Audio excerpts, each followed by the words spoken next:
বিচারাধীন সব মামলা থেকে খালাস পেয়েছেন বিএনপি চেয়ারপারসন খালেদা জিয়া। ফলে আগামীতে নির্বাচনে অংশ নেওয়ার ক্ষেত্রে তার আর কোনো আইনি বাধা থাকল না।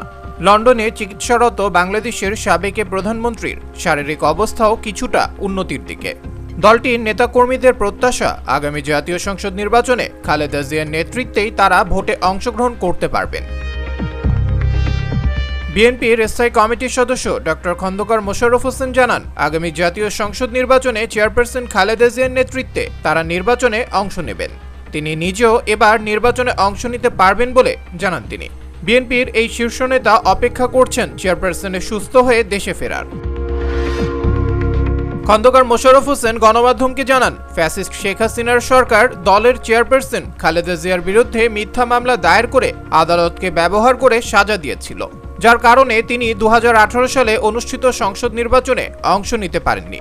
বলেন, গেল 5 আগস্ট শেখ হাসিনা পালিয়ে যাওয়ার পর আদালত স্বাধীনভাবে বিচার কাজ পরিচালনা করতে পারছে, আর এ কারণে আইনি প্রক্রিয়ায় বিগত সরকারের আমলে দায়ের করা মামলাগুলো থেকে বেকসুর খালাস পাচ্ছেন। ফলে জাতীয় সংসদ নির্বাচনে অংশ নিতে খালেদা জিয়ার যে আইনি বাধা তা কেটে গেছে। 2007 সালে তত্ত্বাবধায়ক সরকারের সময় থেকে আওয়ামী লীগ সরকারের সময়ে 17 বছরে খালেদা জিয়ার বিরুদ্ধে 30টির বেশি মামলা হয়, তবে সাজা হয় 2টি মামলায়। আদালত কর্তৃক সাজাপ্রাপ্ত হওয়ার পর খালেদা জিয়া 2020 সাল থেকে সরকারের নির্বাহী আদেশে সাময়িক মুক্ত হন।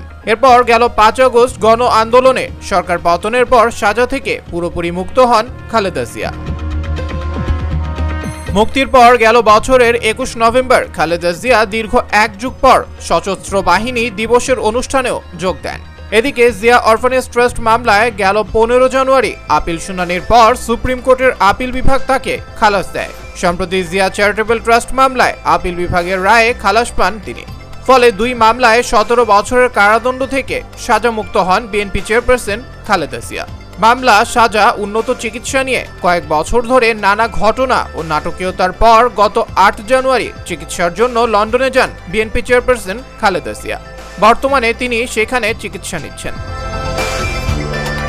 এদিকে বিএনপি চেয়ারপারসনের ব্যক্তিগত চিকিৎসক ও দলটির স্থায়ী কমিটির সদস্য ডক্টর এজেড-এম জাহিদ হোসেন সম্প্রতি জানিয়েছেন, চেয়ারপারসন খালেদা জিয়ার শারীরিক অবস্থা আগের চেয়ে অনেকটা ভালো। অন্যদিকে বিএনপির ভাইস চেয়ারম্যান আলতাফ হোসেন চৌধুরী বলেন, আগামী জাতীয় সংসদ নির্বাচনে আবার খালেদা জিয়ার নেতৃত্বে অংশ নেওয়ার প্রতীক্ষায় রয়েছেন তারা। তাদের আশা, জনগণের ভোটে নির্বাচিত হয়ে বিএনপি চেয়ারপারসন আবার দেশের প্রধানমন্ত্রী হবেন। সর্বশেষ 2008 সালে অনুষ্ঠিত সংসদ নির্বাচনে খালেদা জিয়ার নেতৃত্বে বিএনপি অংশ নিয়েছিল। অবশ্য 2018 সালে সাজাপ্রাপ্ত আসামি হওয়ায় বাতিল হয়েছিল তার প্রার্থিতা। আবরার আহমেদ বাহি, দেশ দেশান্তর।